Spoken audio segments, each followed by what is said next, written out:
Hi everyone, it's Friday, and you know what that means. It's 3 o'clock Friday, and you know what that means. It's Flirty Friday. So I'm Susanna, the Date Maven, and today I'm shooting our Facebook Live show here at Fredo's, which is a bar and restaurant on the edge of Old Town in Wichita, Kansas.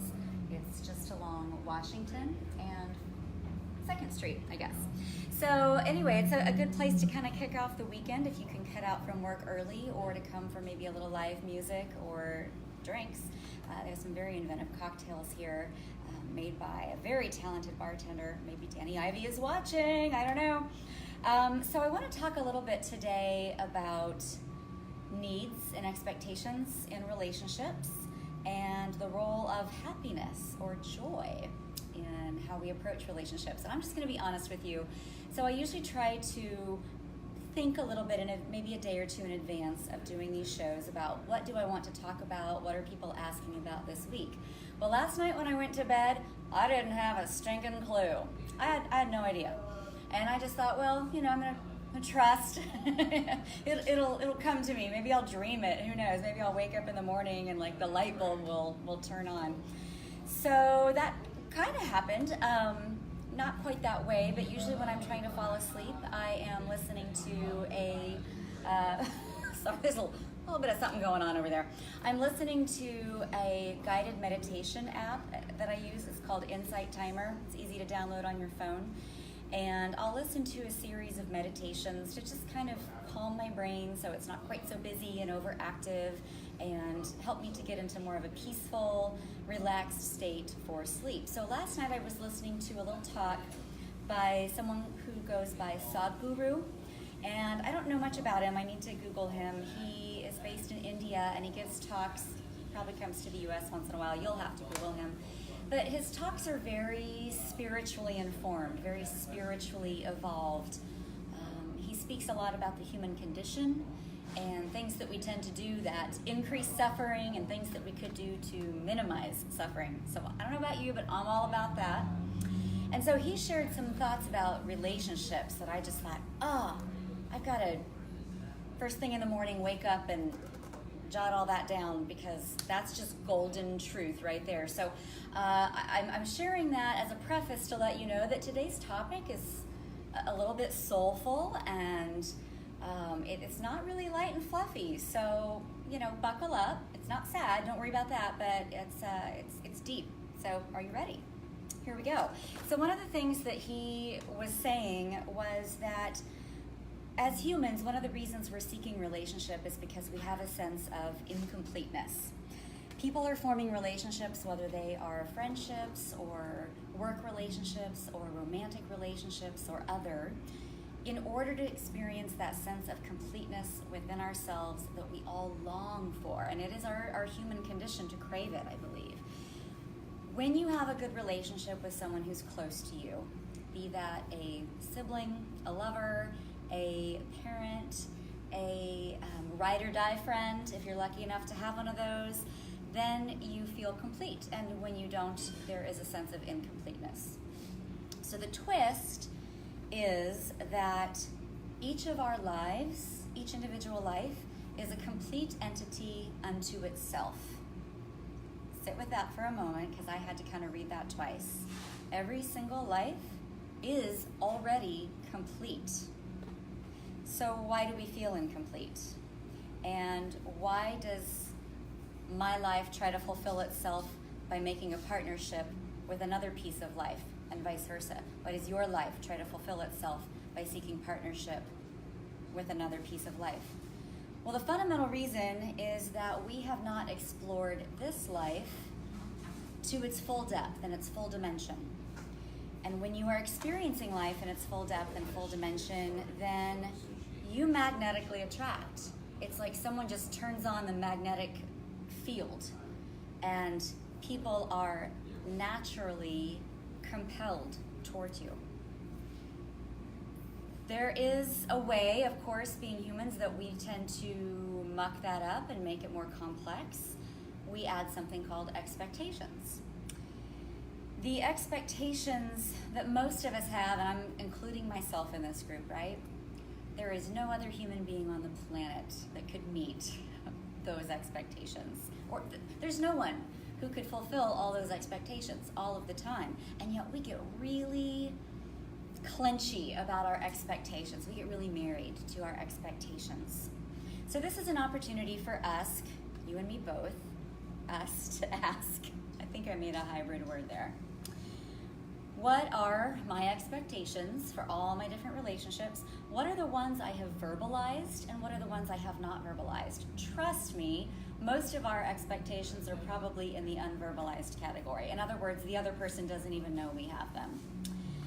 It's rare that people are really explicit and forthright about their expectations, and yet I've been trying to challenge myself to be more explicit and forthright, and I find it so refreshing when I am. It's so freeing when I can just be like, this is my expectation, not sure where it came from, or maybe I do know where it came from. We can negotiate it, we can talk about it, what's yours, and just kind of playing with a sense of curiosity around that. So it's not like, this is my expectation and you better meet it, by golly, or I'm gonna kick you to the curb. I mean, maybe that's how you feel. But more of a sense of, let's have some adventurous exploration around our expectations. You can also challenge yourself to ask, what are the realistic ones and what are the unrealistic ones?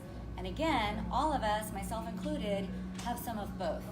So consider that part of your homework for this week. One thing that Sadhguru adds to this sort of lesson is that in the process of building a relationship, usually in those first moments, those early interactions, it's really easy to meet expectations, and it's common for us to have shared expectations. But every step we take forward in that relationship, the more the expectations kind of start to morph and change. And so sometimes it's the relationships that have been going on the longest where we actually have amassed such a complex and intricate network of expectations that it's a wonder it doesn't choke out the relationship.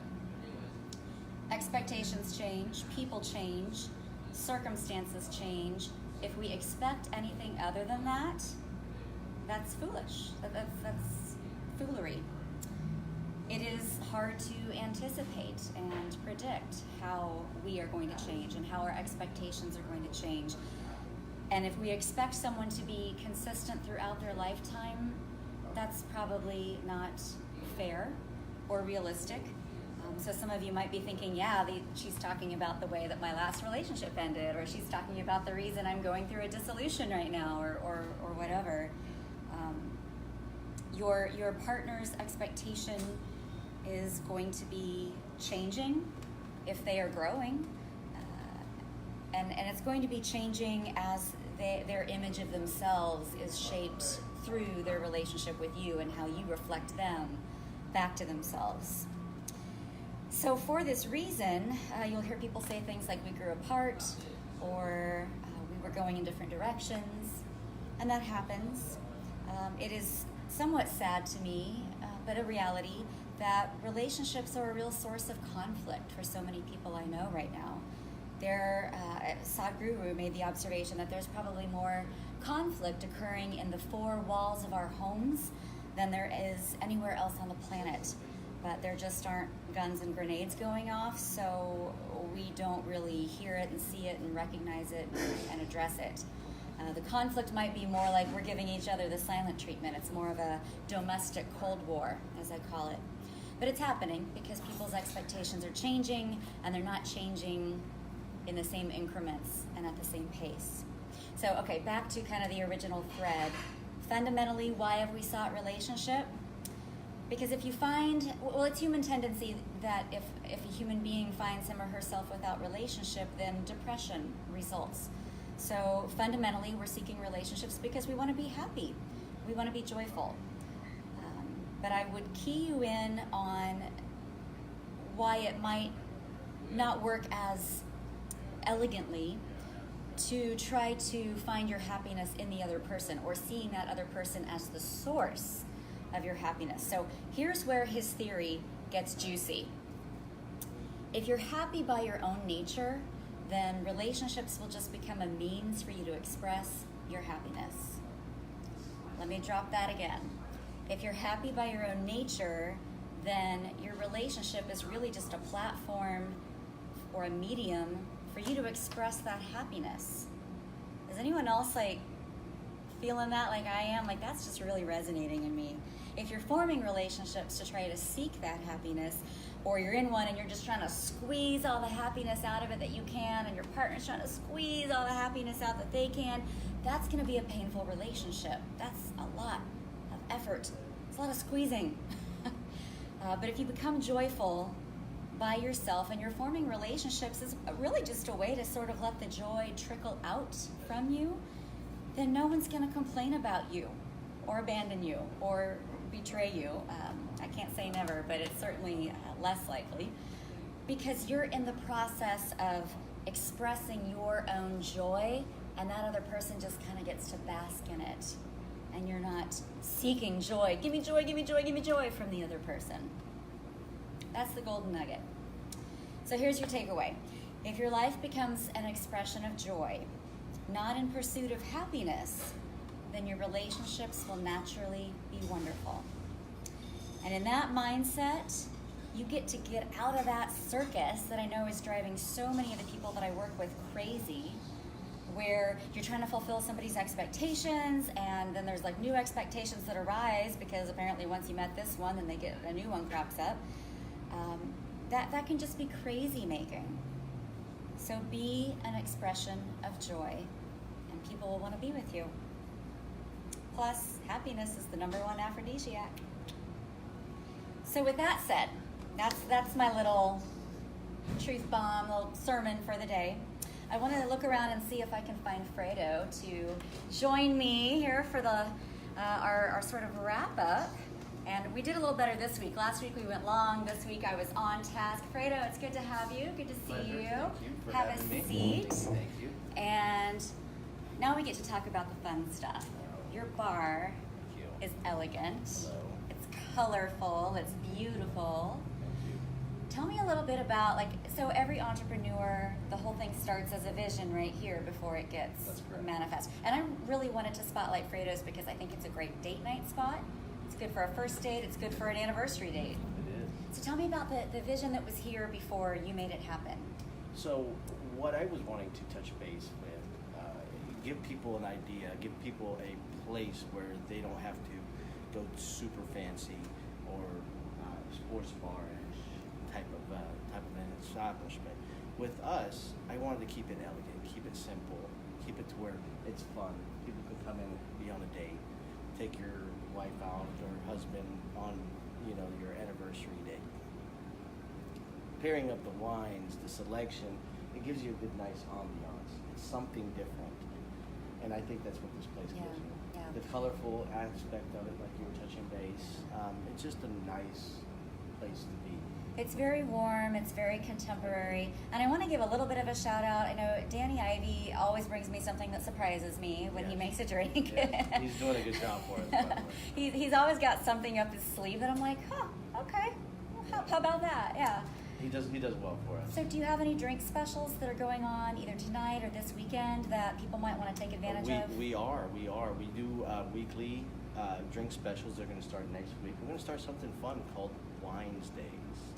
I think I like the sound of that. Tell me more. So Wines Days are going to be a list of different wines that we're going to be catering, and they will change seasonally, just like our regular wine menu will change seasonally. The glasses will be about $5, and you can buy the whole bottle for as low as $10. Wow. Yes, it's going to be a beautiful thing. Well, I And mean, these are good quality wines. Nothing. that's a great price.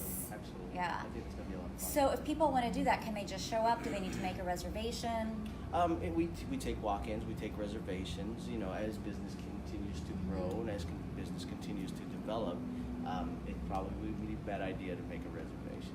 Yeah. Are you seeing any? So I noticed that you have a patio. We're kind of coming into the end of the summer. It's kind of hot outside. I agree. It's been crazy this year. Will you have music outside, inside? What's the plan for some entertainment? So tonight, as a matter of fact, we got Harrison Steele playing. We're going to have some drink specials tonight. I think that show's going to start about 8 or 9 o'clock. Saturday, we have 88 Diamonds, if I'm not mistaken. They're kind of a bluesy, jazzy R&B, kind of up-tempo style music that I'm really, really excited about. And that is going to be a ritual thing. And while you were touching base on the patio, we are planning to add a lot more to the patio. We're going to wrap the patio. It's going to be enclosed, so we'll be able to use it 365 days a year. Very, very smart. I'm really, really happy. We have new tables. We have a bunch of new stuff that we're going to be adding to the mix. All right. And you have a full menu. Absolutely. So what do you think are some of the gems on the menu? Okay, so my opinion on some of the gems versus some other people. Well, yours is the one that counts right here and now. I created the whole menu. It was something that has been instilled in me for a long time. I love the concept of tapas. You know, a lot of people now, because of these diets that they're on, you know, they're already limiting themselves on what they can and cannot eat. So tapas is a really nice way to go because it's all small plates, small portions. You can get one thing. You and I are going on a date. You can get two things and be just completely comfortable. Nibble off of each other's. It's perfect. You know, kind of touches base with back to that dating thing. It's just a nice way of saying, hey, let's go somewhere fun. There's not really a lot of fun places. There's a lot of fine dine places. There's a lot of hole in the wall places. But you know, supporting your local businesses is important, and especially when we're doing something brand new. This is the first tapas restaurant in Wichita. I'm really proud of that. I'm glad you said that. So supporting local businesses is something I've been trying to do as a part of this show. I'm not doing any of these Facebook Live shows at any kind of chain restaurant or chain retail store. So kind of casting a spotlight on the local businesses, because I am one, is something that's very dear to my heart. And you're doing a great job, and we all need to support each other. I am from Wichita.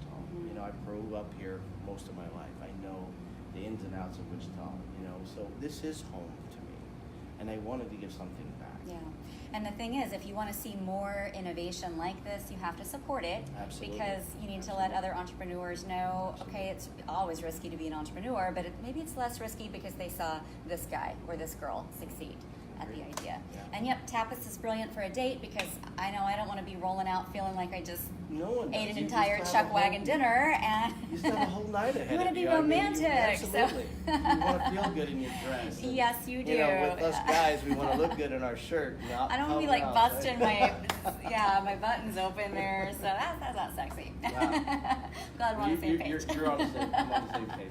Awesome. Anything else that they ought to know about Fredo's?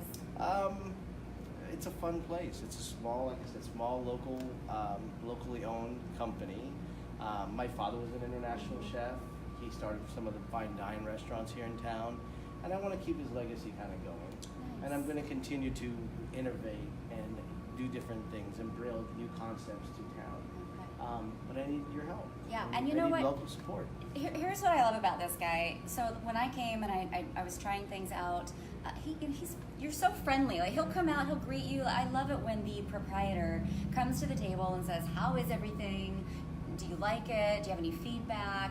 What would you like to see?" That's that special touch that you just don't get everywhere. Well, so kudos to you. And likewise to you. I mean, there's not too many people out there that just has a really good heart. And you are a sweet person. You would not want to come talk to you. All right, there you go. Take it from the horse's mouth there. All right, Absolutely. Well, thank you so much for joining me this week, and we should celebrate now with a drink. I think so.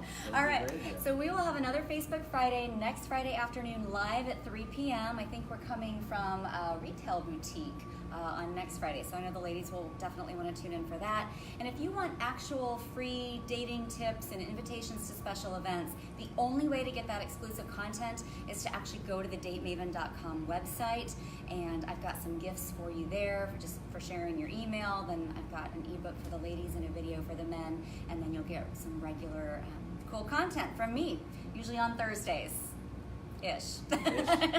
I want to support that too. So let's do something together. All right, sounds good. Yeah, should we? Maybe we can ask the viewers, like, give us a thumbs up or a like. Should we do an event for singles here at Fredo's? We should. What do you think? I mean, look at this couple here. How can you resist the charm right here at this table? Chrissy, any questions from the audience? Not today. All right. Not yet. Thanks so much for watching, and have a great weekend. Mwah. Hi guys.